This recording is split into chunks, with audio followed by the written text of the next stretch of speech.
And now Steve Grubbs from ASCO will talk to us about alternative payment models. To address the question this morning, it's all about payment.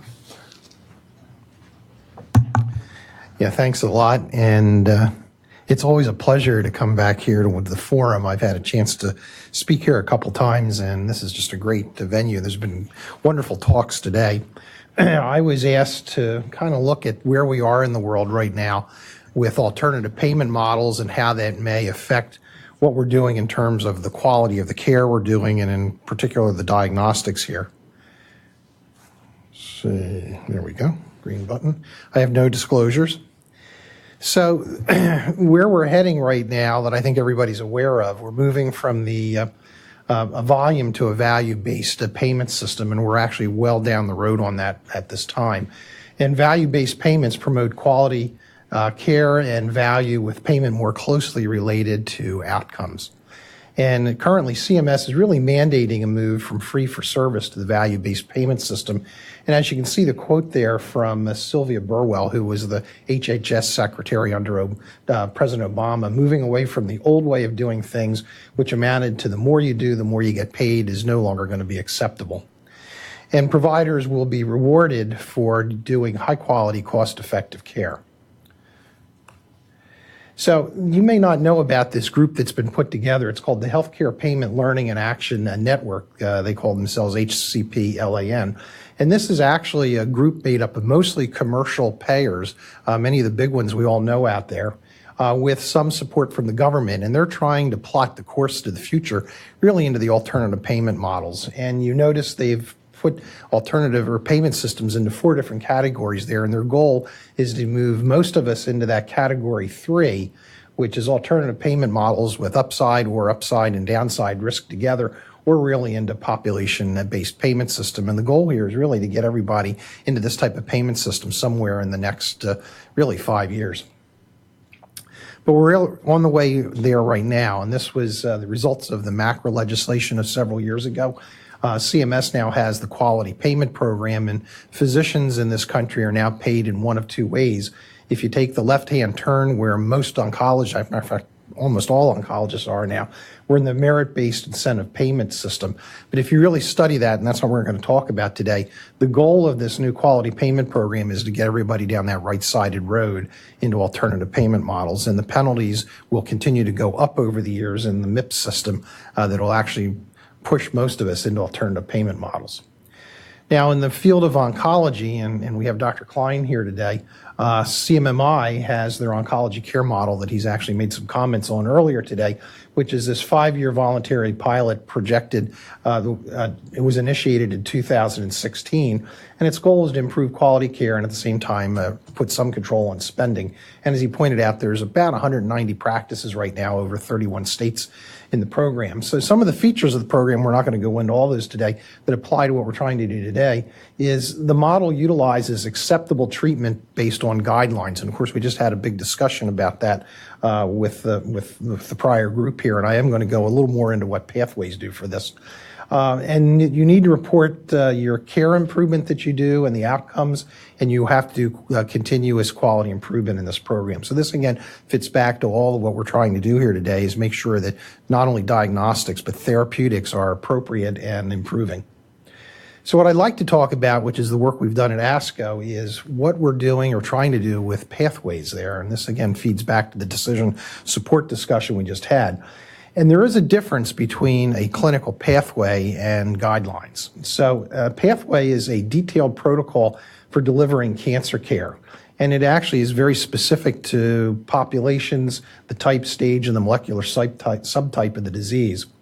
Guidelines, as we've talked about, can give you multiple recommendations of how to take care of a patient or to make diagnostics.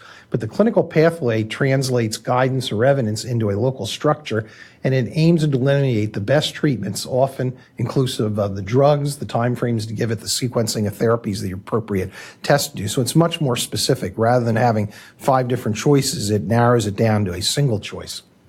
Clinical Pathways' objective is to facilitate a quality care in all aspects of the patient interaction, and it should include both evaluation, which would be the diagnostics we're talking about today, treatment, surveillance of the patients, supportive care, and eventually, if you have to go there, end-of-life care. Now, in the field of oncology, the utilization of treatment pathways has significantly changed over the last several years, and this is information ASCO has been able to get from the State of Cancer Care in America in 2017. And what you see in just a 2-year period, practices using treatment pathways is actually over tripled in that 2-year period. And we believe we have 60% or more of practices actually using pathway systems right now in 16, and that will continue to go up. So pathways are being adopted in the oncology space. Now, one of the issues that ASCO has tried to clarify is there's lots of different pathways out there, and as you pointed out earlier, what's a good guideline? So we've had a group of our members and staff come together to try to define what is a good pathway. What are the elements of a good pathway that one should look for if one's going to adopt the pathway system? And this was published in the Journal of Oncology Practice. And you can see the 3 major areas are pathway development, implementation, and use, and analytics actually continuing to monitor are the outcomes in these pathways correct. And I just want to jump down the pathway development. You'll see one of the areas there that says up to date. And we had that discussion earlier, and I can tell you, as a prior clinician, my up-to-date pathway I would have liked would have been about 2 weeks after the new knowledge comes out. But I don't think those that are developing those right now are probably going to meet that criteria. So what's ASCO been doing? We actually have our own model it's called the Patient-Centered Oncology Payment Model, Alternative Pathway System. And what we're doing right now, Alternative Payment Model, what we're doing right now is trying to build the infrastructure in that a little bit to go along with the payment system. And I think that's an important point you need to always realize. An alternative payment model is how you get paid. But to actually make an alternative payment model work, you have to have a delivery system that'll function properly. And again, if you go around and talk to payers about alternative payment models, that's always the question you'll hear is, well, how do I know your delivery system in your practice or in your healthcare system will actually do what this payment model says it will do? So we've actually are basing our alternative payment model on adherence to clinical pathways. And if you notice, I have different names for them in there. There are diagnostic pathways. The ones that are most commonly used right now are your treatment pathways, but triage pathways are exceedingly important, as well as then survivorship pathways. And adherence to pathways, we are going to make a quality metric that you have to, I heard earlier, yeah, you can have guidelines, but how do you know if you're really using them? And then in the long run, you need to make sure the outcomes out of these are where you want them. There are other additional quality metrics in the program that include our COPI system and choosing wisely. And this ends up reducing unwarranted variation in diagnostics and treatment, and in the end will decrease cost and enhance quality. And the key area here is it does protect against underutilization. And it still preserves physician and patient autonomy because no one's ever expected to be at 100% compliant with a pathway. Those that use pathways, including my old practice I was in, we actually kept track of reasons why we did not have a patient on a pathway and reviewed those frequently. And I think Dr. Klein will comment that also happens within the oncology care model. So using pathways as a performance measure leads to the following. Compliance with evidence-based clinical pathways should include laboratory and imaging testing, and then, of course, appropriate use of drugs, including less costly equivalents when those are possible. Triage pathways are very important because it will eliminate avoidable emergency room and hospital use, which, again, is one of the biggest areas of savings in dollars. But when you think about it, really is an important part of the patient experience. I don't know if anybody who's taking care of a patient, if you can take care of them in your office setting, they much rather be there than in the institutional emergency room or hospital. Follow-up post-therapy pathways for evidence-based survivorship monitoring and end of life are going to be critical. And then, of course, you need to add to that standards of quality that we have in our COPI system. So evidence-based clinical pathway utilization in value-based payment models can help ensure high-quality care. And what you'll get out of this will be compliance with correct and appropriate diagnoses, standardized therapy while maintaining the patient-physician autonomy, guide therapeutic adjustments, accelerate toxicity, and really recognition as well as diagnosis with early intervention, rapidly disseminate and adopt new technologies and therapeutics, which I think has been an issue we really haven't talked much about today. How quickly will everybody get new knowledge and utilize it? If your pathway changes rather quickly, you'll be using that as soon as possible.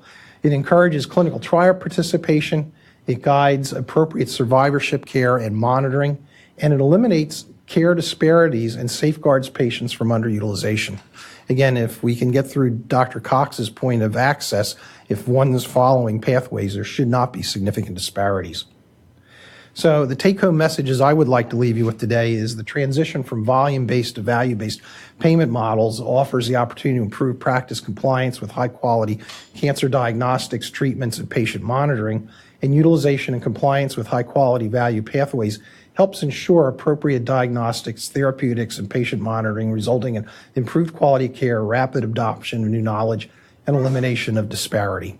And one thing I do want to mention is we are all working in our different specialties on alternative payment models, and this is eventually going to have to bring them together because, again, this is the old silo effect. We're working on how do you diagnose and treat cancer, but at some point in time, the entire team with radiation, surgery, diagnostics has got to all be brought into one of these models, and that will not be easy in terms of distributing dollars, but that's to be done at a different time. So thank you very much.